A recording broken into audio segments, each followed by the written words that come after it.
Olá, sou Cristiano Ferri, trabalho na Câmara dos Deputados do Brasil há 30 anos, com diversos projetos de inovação, em especial o Laboratório Hacker da Câmara dos Deputados, um laboratório que nós criamos dentro da Câmara para trabalhar parlamento aberto. Agora eu sou professor de uma escola de parlamento que nós temos aqui na Câmara dos Deputados, de onde eu estou falando sobre esse vídeo, sobre esse desafio que é muito empolgante, um dos desafios que eu mais gosto, né? Esse é o último desafio dessa nossa semana.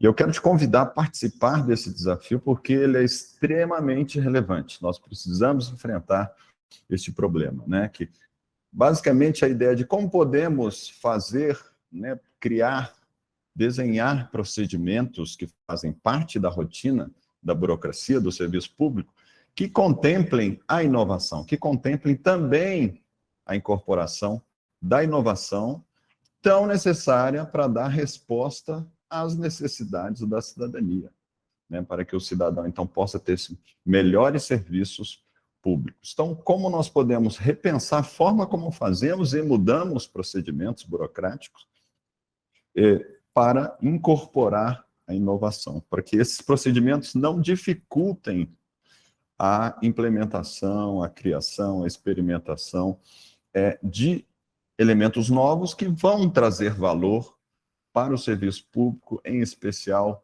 no que toca à cidadania. Então, a gente tem que começar, eu acho que, sempre lembrando, né, por que temos procedimentos burocráticos. Né? Nós temos aqui no Brasil, de onde que eu estou falando, obviamente, mas isso faz parte da nossa cultura latino-americana, cultura ibero-americana, eu diria, né, cultura romana, de ter muitas leis, muitos procedimentos. Aqui no Brasil, hoje, nós temos mais de 3 milhões de atos normativos, incluindo procedimentos nas mais diversas instâncias. Então, é muita coisa. E, obviamente, que esse excesso de procedimentos dificulta, muitas vezes, o bom andar dos trabalhos, a realização de inovação. Mas nós temos que lembrar que os procedimentos foram criados porque são coisas muito boas, são elementos aí importantes que vieram decorrente do chamado Estado weberiano, coisas que nós criamos aí no começo do século passado, para contrapor aquelas formas de organização da burocracia com base na tradição, com base, né, muitas vezes, em tradições de famílias, e o coronel que era dono ali daquela repartição pública, e também para, digamos assim, antepor aos poderes sem limite de figuras carismáticas, chefes carismáticos, políticos carismáticos. Então foi se criado todo um sistema que envolve hierarquia, que envolve o obedecimento da lei, a criação, portanto, de procedimentos. Isso também gerou aí uma série de elementos que dão meritocracia e que geram impessoalidade no exercício da coisa pública. E se isso é muito bom, foi um avanço muito grande, o que nós temos que pensar é como adaptar este modelo weberiano, que é muito funcional, que é extremamente importante, que nós não podemos abrir mão desses avanços que nós tivemos, a um mundo cada vez mais com demandas mais complexas, mais rápido, mais inovador, que tem na mão de cada cidadão isso daqui, um supercomputador, que é capaz de resolver um monte de coisas. Então, o cidadão ele não pode ter com o Estado uma relação que não seja também tão moderna quanto esse celular permite que ele faça com relação às suas necessidades aí do mundo privado. Portanto, então, o que nós temos que pensar? Que os procedimentos são bons, são necessários, né? Eles são importantes, por exemplo, para a organização das coisas, né? Para cada pessoa, cada funcionário público não fazer o que quer da cabeça do que quer, para que você tenha uma gestão do conhecimento, portanto, necessidade de ter procedimentos em cada órgão público, em cada departamento, em cada coordenação. Também para a questão da transparência, quando você tem esses procedimentos publicados, você tem mais transparência sobre o que está sendo feito, isso é também muito importante. E também para dar estabilidade ao sistema. Então, esses são valores muito importantes. Mas o que acontece quando esses procedimentos são muito rígidos ou são excessivos? Ou são, né, com essa inundação de procedimentos como nós temos no Brasil e em muitos outros países? Aí nós acabamos criando dois mundos no serviço público. O mundo formal, o mundo dos procedimentos, e o mundo real, o mundo das entregas reais, dos resultados, do impacto que nós temos que gerar para o cidadão. Então, muitas vezes, nós ficamos tomados pelo nosso tempo e energia para responder a procedimentos, até porque os órgãos de contas, os tribunais de contas, que fiscalizam o próprio serviço público, eles zelam muito pelo obedecimento desses procedimentos. Então, e todos com medo, com receio, né, de fazer tudo certinho, de acordo com a lei, com os procedimentos, ficamos muitas vezes tomados no cumprimento de procedimentos que muitas vezes não fazem mais sentido, que não vão ajudar a agregar valor, que precisam ser repensados, ou que são excessivos, ou que são burocráticos demais. Então, nós acabamos tendo que trabalhar muito tempo neste mundo formal e pouco tempo neste mundo real. Na verdade, eu quis dizer, era mundo formal versus mundo real. Então, nós temos que pensar que nós precisamos de um mundo formal, ok, com procedimentos, mas para algo que seja muito funcional, para focar no que interessa, no mundo real, nas entregas reais, no cidadão recebendo serviços de qualidade. O que acontece hoje é que nós temos esse mundo aí extremamente inovador, esse mundo que alguns chamam de VUCA, né, que ele é volátil, incerto, complexo e ambíguo, outros chamam de BANI, ou seja, frágil, ansioso, não linear, incompreensível. É um mundo que demanda muito mais de tudo, né, inclusive do serviço público, a resolução de problemas que são complexos e que precisam ser resolvidos rápido. Então, isso nos obriga, nós que trabalhamos na área pública, a sermos efetivos. O que significa sermos efetivos? Significa que não basta sermos eficientes, ou seja, zelar pelo custo das coisas, e nem sermos eficazes, ou seja, ter impacto no nosso trabalho. Nós precisamos ser eficientes e eficazes, que é exatamente o resultado da efetividade. Ou seja, você tem que entregar um resultado que impacta a cidadania gastando o menos possível. Você só consegue isso por meio da inovação. Você precisa trabalhar a inovação. Você precisa pensar em formas diferentes de fazer uma coisa que vai ter impacto e gastando pouco.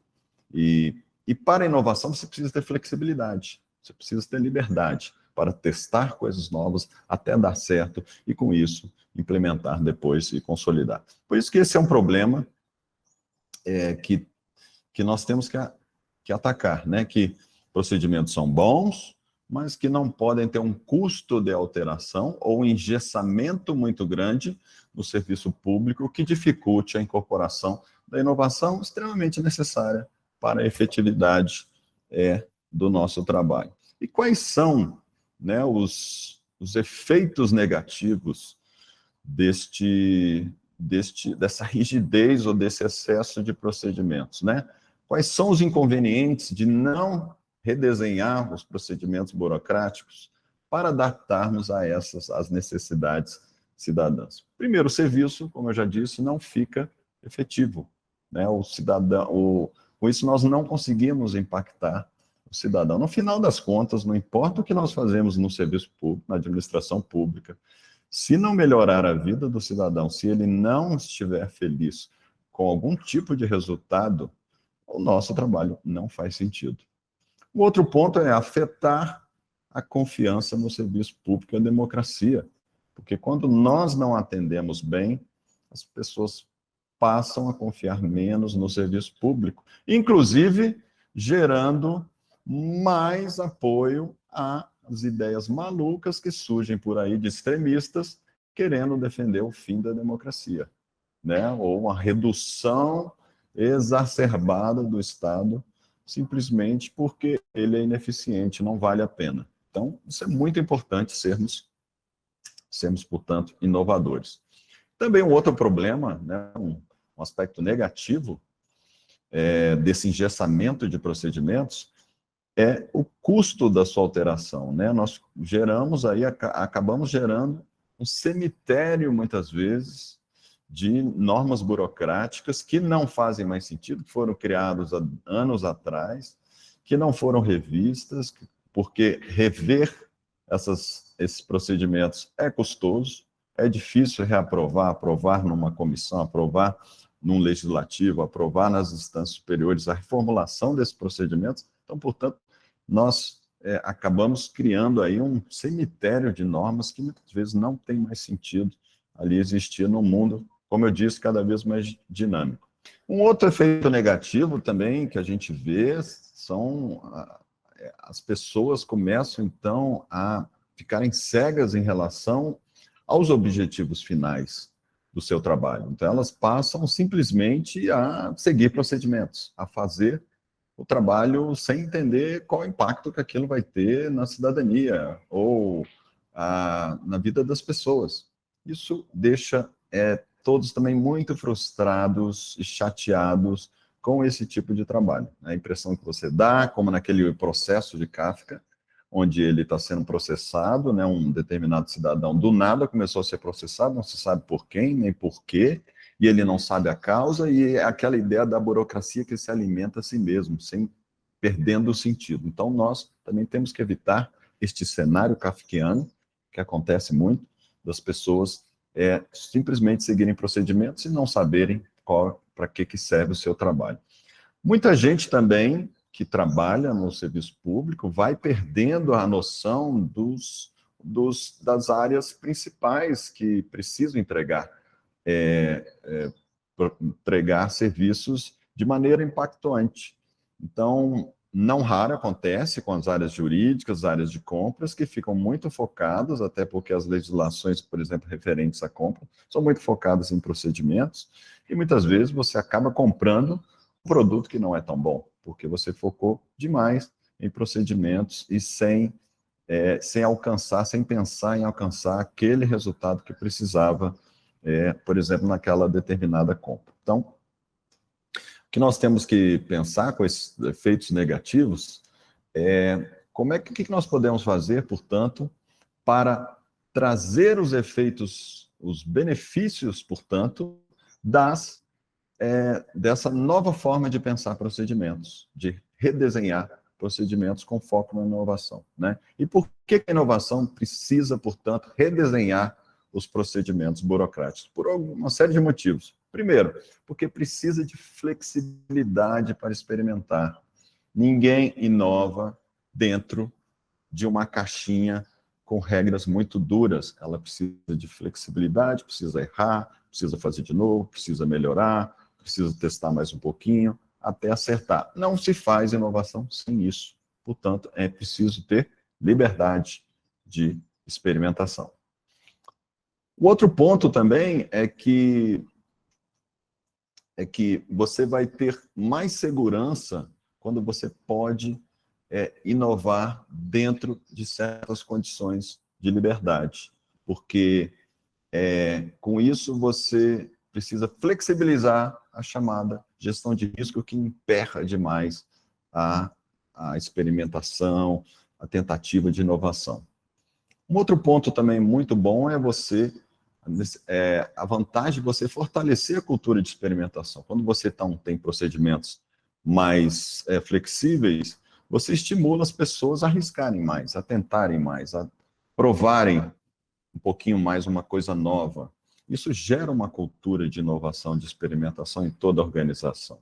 Então, no final das contas, o que nós estamos querendo defender, e esse é o benefício maior, é ter um meio termo entre a estabilidade que os procedimentos dão e a liberdade que a inovação traz. É achar um meio termo entre estabilidade e abertura para que a gente possa fazer inovação com critérios de maneira eficaz.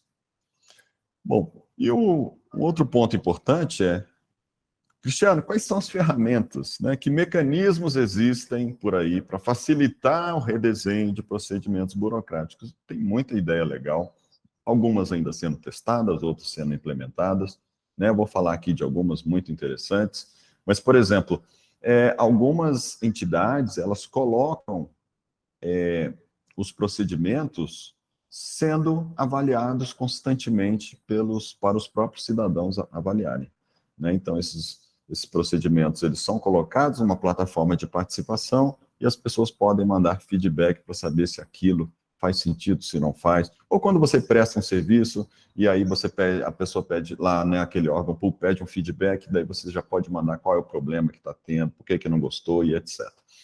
Uma outra solução muito legal são os laboratórios de inovação, né? Laboratórios que estão espalhados aí pelo mundo inteiro. E na região ibero-americana nós somos muito felizes, porque temos os melhores ou alguns dos mais interessantes laboratórios de inovação pública em diversas cidades, para diversos fins, por exemplo, o Lab Vivo, em cidade de Aveiro, em Portugal, o Corlab, o laboratório da cidade de Córdoba, na Argentina, o LabHack aqui da Câmara do Brasil, também o Genova, um outro laboratório muito interessante, aqui também do Poder Executivo do Brasil, Saragossa Ativa, um super laboratório da cidade de Saragossa, na Espanha. Então, são espaços onde você tem liberdade para inovar em diversos tipos de processos. Uma outra solução também muito comum, já bem consolidada por aí, são os chamados sandbox regulatórios, ou seja, digamos assim, há uma diminuição das regras ou a definição de regras muito específicas e mais abertas para se testar uma nova ideia, né, de maneira controlada, com liberdade. Então, isso está acontecendo em muitos lugares, o próprio Chile está aprovando agora um sistema de sandbox regulatórios para inteligência artificial. Como é que eles vão implementar isso, né?